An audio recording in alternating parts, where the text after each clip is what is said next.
Hi, I'm Sue, And I'm Katie, and we're a mother-daughter duo. dismantling the status quo of the generational lies. This week, we got two lies for the price of one. So the first lie is that you are not your resume. And the second lie is just because the market is saturated and flooding, it doesn't mean that you can't get a job. Right. So, this week I have been been speaking with many, many, many women who have been saying they got to fix their resume. We have to get better bullet points. We have to get better verbiage, whatever that looks like. And what I was trying to tell them is that the resume is not you. Your resume is literally just a piece of paper with a bunch of words on it. Yes, and half the time Sorry. they don't. I mean, sorry, not sorry to burst your bubble, but like you are not that piece of paper. You're not the words Correct. on the paper.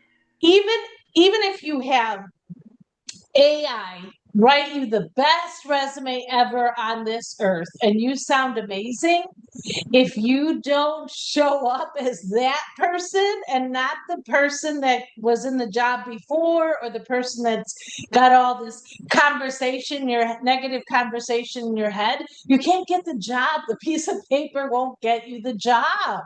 And I'm going to be really honest, as somebody who hires people, like I interview people on a regular basis and I'm hiring people, um, I very rarely look at the resume. Like that might sound like ridiculous, but the thing is I know that HR at the company that I work at, they're screening everybody like to see if they have all of the things or credentials that they need in order to do the jobs that I'm hiring for.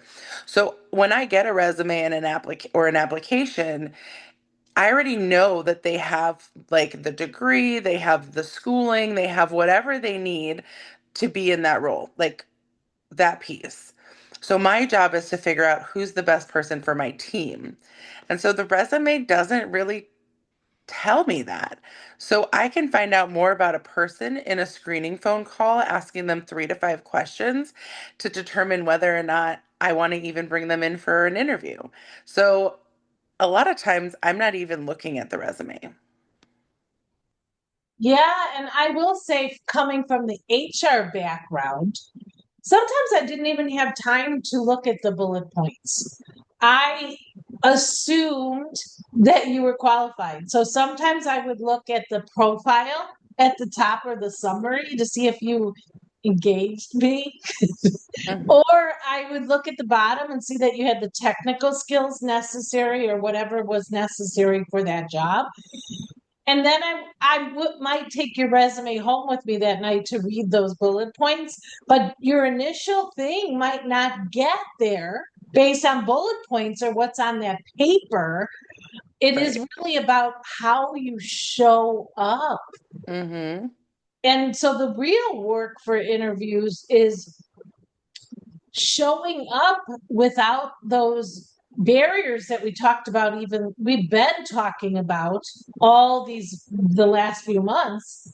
We've been talking about barriers. If you show up with those barriers driving your car, you're not going to get the job.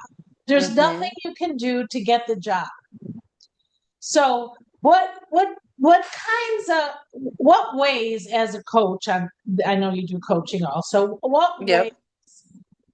would you tell people to get their barriers in the back seat of the car so that they can drive to that interview as the person in elevated in the interview, that the resume that they are creating, because hopefully they're not creating um a lateral move resume, or they're not hopefully they're creating a leveled up resume, and then they're leveling themselves up to get it instead of being Mm-hmm. used to be. Yeah, so I think that the first thing is what's the goal? Like what is the intention? What are we setting the goal as? Like like you said, like is the goal to up level small like in a small way, like one step up? Is the goal to up level to a managerial role? Is the goal to up level to become a director or a VP? Like, ultimately, what is the goal that you're looking at? And then figuring out what we need to do to kind of fill that gap, to bridge that, to build the confidence, but always keeping in mind, like, what's that end goal? Like, what am I looking for? And remembering, like, you have the capability to do that. You can do whatever you set your heart on, whatever you desire. Like, you have the ability to do that. Um, in the last move that I made in my career, like, I doubled my income. Like, I went from um and my career has taken many, like, back and forth because that was a choice that I made. But in this last move, like, I very much went from being like an on the ground, like, person doing day-to-day operations to director level, where I'm running the program that and managing the people who are running the day-to-day operations. So what are your goals? What do you need to remember about yourself? What evidence do we need to build for you to remember that you are capable of that and deserving of that?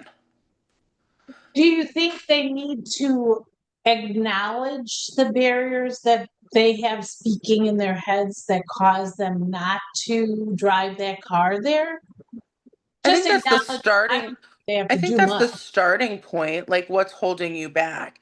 But at the end of the, like, the easiest way to, like, start bridging that gap is collecting all the evidence. Like, if you're okay, so let's say you've everyone's seen, like, a Law and Order type show where there's, like, they're building the evidence, they're gathering all of the information to prove whether or not something happened, right? So you and your capability, that's what you're proving. So gathering all the evidence, like, what have you done in your career? How many people have you supported? What, like, all the things that prove that you can do that job. So when you're applying for the jobs or you're going into the interview and you're like, oh my God, I don't know if I can do this, I've never done this before, like, I've worked towards this but I've never done this. It's like, okay, let's go back to the evidence. Like, let's look back at all the evidence that you've gathered that can prove that you can do it. Because your brain is always gonna, the default setting in your brain is always to go to the barriers. And so you got to give it something that's gonna combat those barriers. Because you built the barriers. Correct. People don't realize is they built, and we've been saying this on each podcast, you built them If you didn't catch last week's episode, it's all about the barriers, and so you should go check that out. so that you can come here. So Mm-hmm. you have barriers. I did not create them as your mother. You might think so. No, I did not. You can say no, it, but and the same with my parents or family. They didn't create them. Once you understand that you created them, they you didn't create them, but they influenced them. But there's a difference. what? I missed No, that. they didn't. You didn't create my barriers, but you I did. influenced them. But there's a difference between influence and creation. That's correct. And the influencer, you actually can change that narrative. If I influenced your barriers, you can change that I did that. You can change how you decided that you were, let's say, not worthy to have that new director role. Mm-hmm. If I influenced it, you still have the power to decide you are worthy of that director Correct. role. Correct. Mm-hmm. Because you get to change the story. Mm-hmm. You don't have to live with the same story. We don't even know why people um, make assumptions around things that happen. Whatever you think I influenced, you made an assumption about that. Does that make No, sense? Yes, and I want to clarify influence. So as if you go back and watch the other video, by age 6, 96% of our programming and how we react to the world and each other and ourselves is established. We establish that by age 6 by our experiences and the people around us, which are our parents, our grandparents, our teachers, things along those. So we create our own barriers, our own assumptions based on our experiences. Correct. That's the But influence. sometimes the what we created is a false truth. Correct. Correct. However, that's still influenced by something. Like we're By not some, making it up like that's just correct. because. I always like to say, and I use this because because poor Olivia all the time has one grandmother who says, and I know she's not going to watch this. One grandmother that says, "Your hair is messy. You should comb it." And that experience, as many times it happens, could make her think I'm ugly. Now, she doesn't think that because No. the last time she said, "Why is that so important to you?" That's, so she doesn't. But some other little girl might say that and carry that throughout her life, right? From just a few words, right? So you could be an Mm-hmm. influencer based on a few words you continue to say to someone, meaning not meaning to be negative to them, just saying, "Hey, it would be really great if you did that," but it's the way it's said, right? Mm-hmm. And then you develop the barrier. So all of us have them. Everyone has barriers, and your barriers aren't going anywhere. But in order to get past them and create the job that you want, yeah, create it. I was going to say find it, but no, you're creating it. Like you're, like, yes, it involves like going on Indeed or whatever website or however you find your jobs, but it's you're manifesting that job into your life by choosing to focus on the evidence, what's real that qualifies you for that job and sets you apart from everyone else who's applying for that job. Right. So I guess a good exercise might be, and you could, I might think about what I'll call false truths, which are the negative conversation going on in your head, because that's the evidence we created, right? That's a Mm-hmm. And I might list like the three or five top ones. Maybe it's scarcity, self confidence, worthy, all that. And then figure out how you can rewrite it so that they're not enemies. They're actually your friends in a way that you can coexist because you're not going away. They're not Yeah. leaving. But how do you work with them in order to get where you want to go? Because if you don't, and you stay with the negative, you can't get where you want to go because its job is not to let you go there. Yeah, and I don't necessarily think that that's a bad exercise. I think, and we're two very different coaches. We are aware of this. Like, it's not news to us. My focus would be a little different. Like, if I'm working with someone, my focus would be um to focus on, like, if we're talking and I don't do career coaching or job coaching. However, in this instance, like if someone came to me and was like, I just need to shift my mindset to so that I can get to where I want to be going in my career, my focus would be, okay, let's pull out a piece of paper. Let's make a list of all the things that you can do, that you have done, and that make you the amazing person that you are, that sets you apart. And then whenever that negative thought comes in, it's like, oh, nope, I have all this evidence, the evidence base, like to prove that that negative thought is not correct. And so we're combating the negative thought in a different way. Like yours is, let's acknowledge it. let's look, and I'm not saying don't acknowledge it, but you're saying let's acknowledge it, let's put emphasis on it, and then let's come at it that way. And I'm saying let's put the emphasis like in the starting point, like let's start from the positive and then go through the negative. So either way, though, you have to go through the negative at some point, Right. because I think when I talk to women, I find that they don't even know their barriers because they're so Hmm. comfortable with them. They're part of the status quo of Yeah. where they are and how they go. And it's almost like if someone says to them, "You're not smart enough to get that role in a job that they're already in. You're not smart enough to get the manager role." Sometimes they're like, "Oh, okay," because they truly believe that also, and so they won't go after it. But I Hmm. think no matter what, which way you come at it, do you rewrite the story in a positive way and then come at it, combat the negative, or do you look at the negative and rewrite it into a positive? Either way, you must acknowledge it, because if Hmm. you don't acknowledge it, you can't ever get in the front seat of the car. Correct.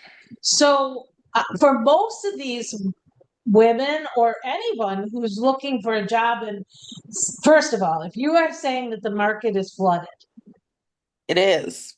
it is flooded, but actually it's only 1% higher than it was in January of 2025. So the market is flooded, but is that over flooded from last year. So all Hmm. I'm saying is that's a negative, that is a barrier right there for you. If you're looking for a job and the market is flooded, I'm never going to get a job. There's no jobs. There's too many people. I can't get it. That's a barrier. But I would argue that that barrier is not about the market and it's about you. It's about you. So, but it is a barrier that you have up here that is restricting you from getting where you want to go. Hmm. Forget about the market if it's flooded. Yeah. Whenever you want to change the story, acknowledging the negative first or acknowledging it at some other point when you rewrite what you have as in your bank as assets. However you want to do that, that is your life preserver in the flooded market. That's the thing that's going to allow you to swim further than everyone else, because it's you. You are the Yeah. person getting the job, not the paper, not the other 100 people. Someone Hmm. is getting that job. And why can't you? Right.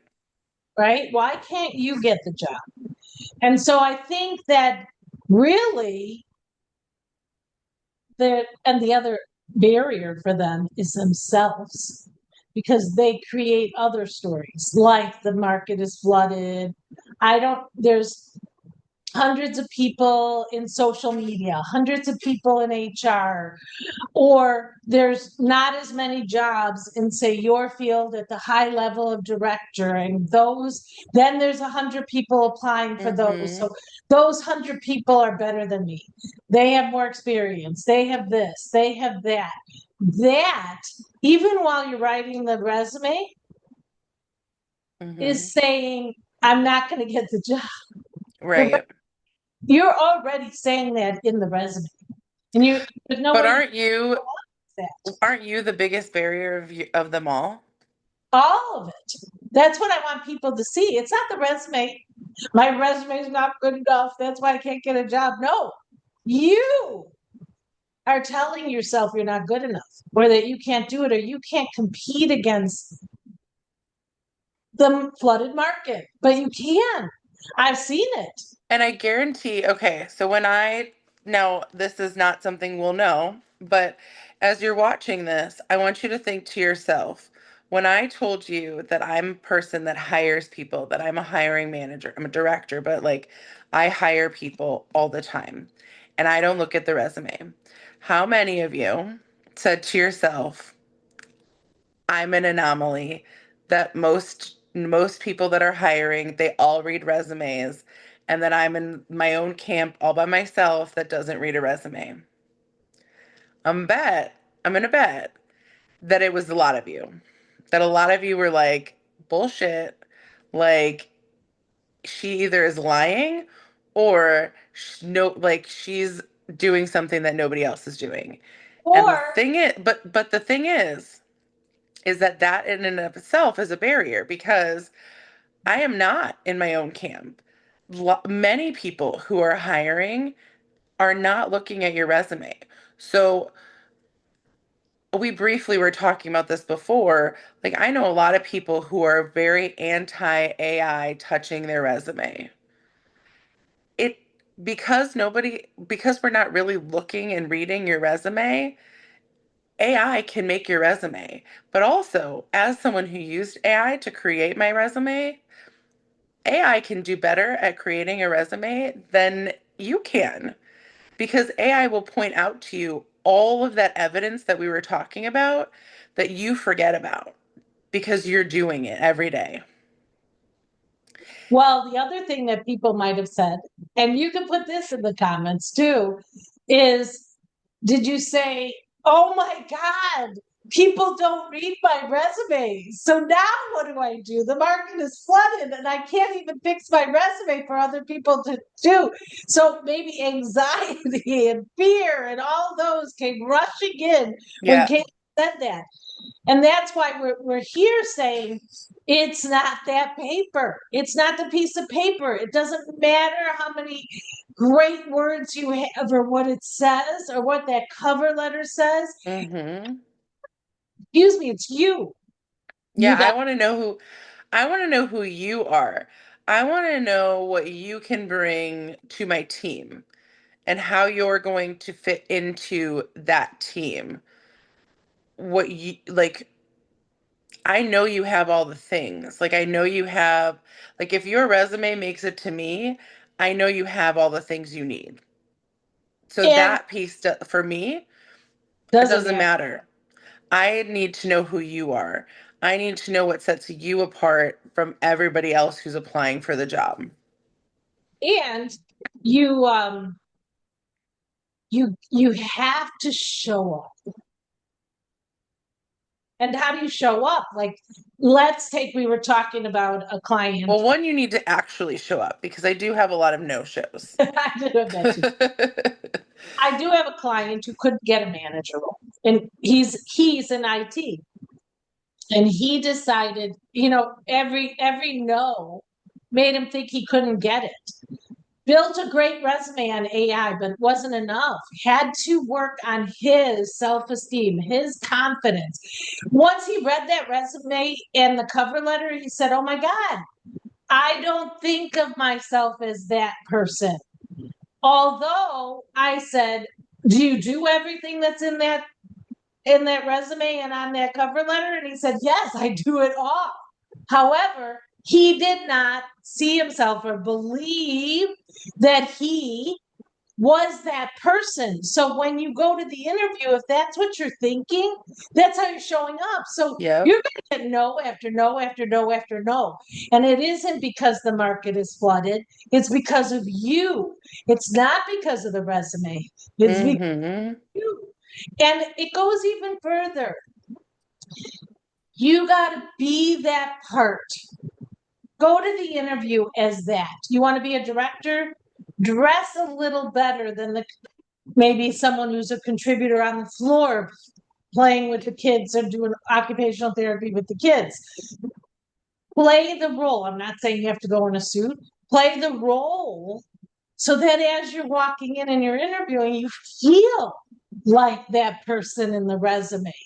You're elevating you, not the resume. You're elevating you. Yeah. I'll be real honest. I'm a director who wears like joggers and But jeans every day. But however, I understand the concept of what you're saying. I didn't show up to my interview to be the director in joggers. I showed up in really nice slacks and a shirt, but I understand your point. it's psychological, is what I'm saying. Yeah. Psychological. I mean, If you're going to elevate yourself, try to elevate yourself in all areas, right? Right. It, you go into the interview, it's not just elevating your resume, it's elevating how you show up there. Elevate the conversation that's in your head before you even go there. Yes. But show up as you. But that Like, is you. I hear what you're saying, but a lot of people are going to interpret this as like I need to show up as someone better than myself. That's not what we're saying. You're Show up not, as you. Like you can, everybody gets dolled up every once in a while. And we're not saying put on a fancy dress or like a tuxedo. Like up level what you would wear on a day-to-day basis if you're trying to up level your career, but show up as you. Like don't try to be someone other than you. that's right. Because a lot of times we see right through that. We can see right As through it. someone who's interviewing and hiring, we can see through when Yeah. someone's showing up fake because they're trying too hard to be something other than what who they are. I want So, you to be real. I want you to be authentic. Like, and sometimes that's messy. and if you can't believe, but if you can't internally believe that you're 100% that person on the paper that you created, do what you can to feel like you are through that interview to give you the confidence to get to that next level. Because we got to do whatever we got to Mhm. do. We have to start up here with our negative conversations. Then we have to see internally what do we have to do to believe in ourselves. Maybe we got to dress the part, maybe we don't. You might go there and everybody's wearing joggers. I You're know my boss was wearing sweatpants and a hoodie when she interviewed me. Um, wouldn't know that, but did you feel like you were like the director already? y- yes, however, not for the reasons that you like we're talking about. It was because of the interview that I had Okay. and the connection that I made with my now boss. I haven't interviewed for a job in 20 years. But for you, when you were, before you even went to that interview, I got to assume there was some conversation you had with yourself because we all have barriers. Hmm. And the conversation got you to sit in that room and answer her questions as a leveled up, not the person on the floor, Hmm. but as the director. Yeah. So I think where that comes in is so I had a mentor many years ago who would tell people, including myself, to borrow her belief in me or in whoever she was speaking with until I had that belief for myself. So I had a whole bunch of people around me that had told me that I was good enough to be that person. And so, even though on some level I might not have believed it myself, I borrowed their belief and went into that interview with their belief in me. Okay. Perfect. Um, so, for those of you who might not have that support system and someone to borrow the belief from, I think in talking about this, I know AI is like this computer thing, but like when you were talking about like your client that used AI and was like, oh my God, that is me. Like, that's the things I do. Like, if you're still struggling, maybe it's borrowing AI's belief in you because the thing about AI is like, it doesn't lie. Doesn't. Like it has all the information and it just gave it to you in a pretty package. Yep. So And it's not falsifying anything. It's giving you the truth right there in front of you, just in a pretty way with vocabulary that might be different from yours.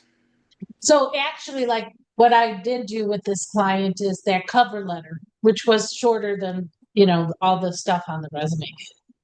I said, you need to read that before you even go in there. Mm-hmm. You need to read that so that you understand I am this guy. Because once he'd read it, he'd be like, Hmm. I am him.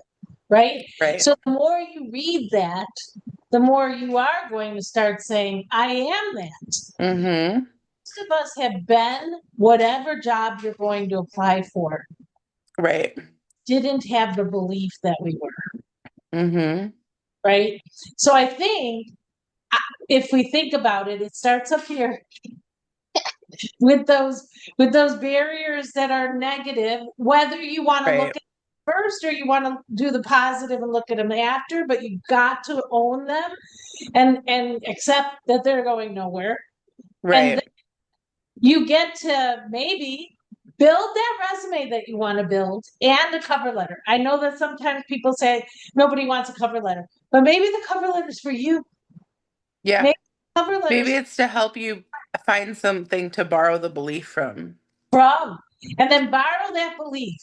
Because, like that client who did not even know he was that person, and he was, you may be able to shift just by reading that because you are that person, and then show up to that interview knowing that you are all the things they want and more, and you're the one they should hire.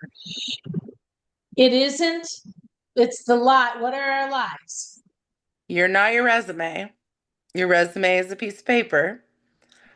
It does have truth on it to help you collect evidence, but it's just a piece of paper at the end of the day with words on it. And even though the market is flooded, you can still get a job. Yep, yep. Amazing. I wonder what we'll talk about next week. I don't know. I'm telling you, it's just basically what people are wanting. So actually, if they want something, they want us to talk about something, they should put it in the comments. Yeah, we'll help debunk a lie for you. Yep. Um, yeah, every week we're like, we're going to talk about this, and then something else comes up. So it's kind of a journey. It's a journey because people are speaking. The people have spoken. So We'll anyway, look for we'll the podcast on Wednesday. we'll see you next week. Yep. Bye. Bye.